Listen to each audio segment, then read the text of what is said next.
The 2018 midterm election dramatically shifted the balance of power in the House of Representatives, from Republican to Democratic control.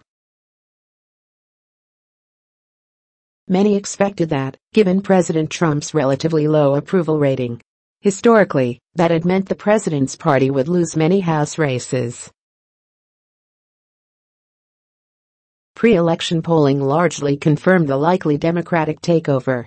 But here's what we haven't yet known: which groups supported the Democrats in this election? How do these patterns compare to previous elections? Below, you can see 5 charts that help to explain what happened. For the most part, these charts are based on data from the Cooperative Congressional Election Study, CCES, a large-scale academic survey conducted in every election year since 2008. For the 2018 CCES analysis, we used pre-election interviews with respondents weighted to be nationally representative of the adult population. We then applied a likely voter model trained on previous election cycles to create estimates for the 2018 electorate. 1. How did different age groups vote? First, let's look at vote patterns among different age groups in House races over the past decade. While this year all age groups voted more Democratic than they had in 2016, those under 50 years old shifted more. In particular, 18 to 29-year-old voters chose Democratic candidates over Republican candidates by a 2-to-1 margin in 2018. And while we won't know for some time, some indications suggest they may have made up a larger share of the electorate than in typical midterm elections, or in other words, that young people turned out to vote in especially high numbers. Majorities of millennials who intend to vote say they'll support Democrats, except among white men. Suburban districts were among the hardest fought battlegrounds in this campaign. The CCES data show Democrats did well in those districts. The chart below shows the House vote among individuals living in the suburbs, broken out by U.S. region. Suburban voters supported Democratic House candidates by a healthy margin over Republican candidates in every region except the South, where the party breakdown was even. 3. As expected, women and men voted very differently. Another pattern everyone was watching was the gender gap, which, as the next chart shows, was the largest we have seen in at least a decade. While nearly 60% of women who voted for one of the two major parties voted for Democratic candidates, only 47% of men did. That's a gender gap of 13 points. 4. Let's break down women and men by race and education. But of course, women and men are incredibly broad groups, made up of every U.S. demographic. So which subgroups of women and men were furthest apart? The next chart plots the two-party vote share among white voters, since voters of color went overwhelmingly for Democratic candidates, no matter the gender, by gender and education. Whites have fled the Democratic Party. Here's how the nation got here. As you can see, white women without college degrees moved modestly toward the Democrats, more so than white men without college degrees.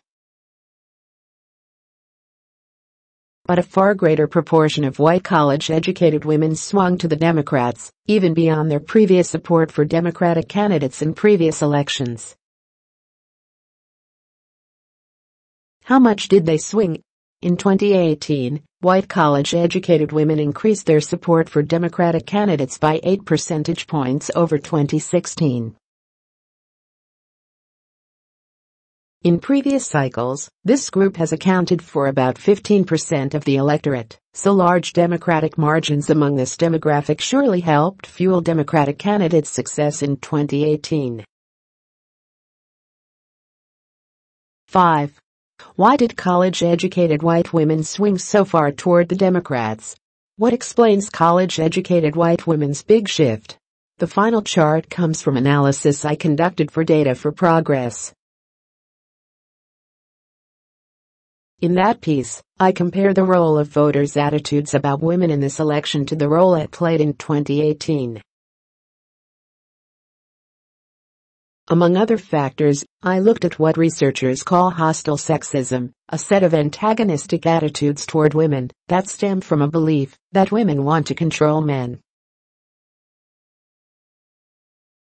While hostile sexism was a strong predictor of support for Trump, it did not affect how people voted in their House races in 2016. That changed in 2018. The chart below shows how higher levels of sexism are related to voting for the Republican candidate in both 2018 and 2016, controlling for other factors such as ideology, partisanship, racial attitudes and demographics.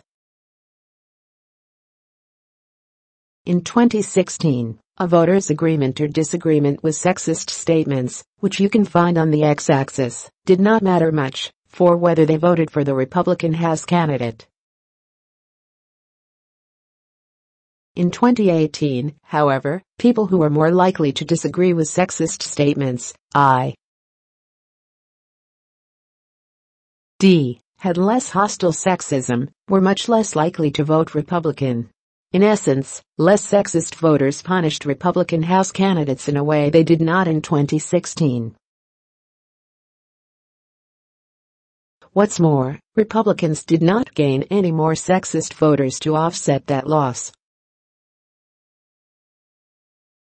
Overall, these 5 charts suggest Republicans might wish to be concerned about being tied to a president whose rhetoric is often divisive and offensive. Doing so is turning off younger voters at historic rates, while also driving away women, especially those with college degrees. If the Republican Party brand becomes increasingly synonymous with Trump, these patterns may persist in 2020 and beyond. Brian F. Schaffner, at B. Schaffner, is the new House Professor of Civic Studies in Tisch College and the Department of Political Science at Tufts University.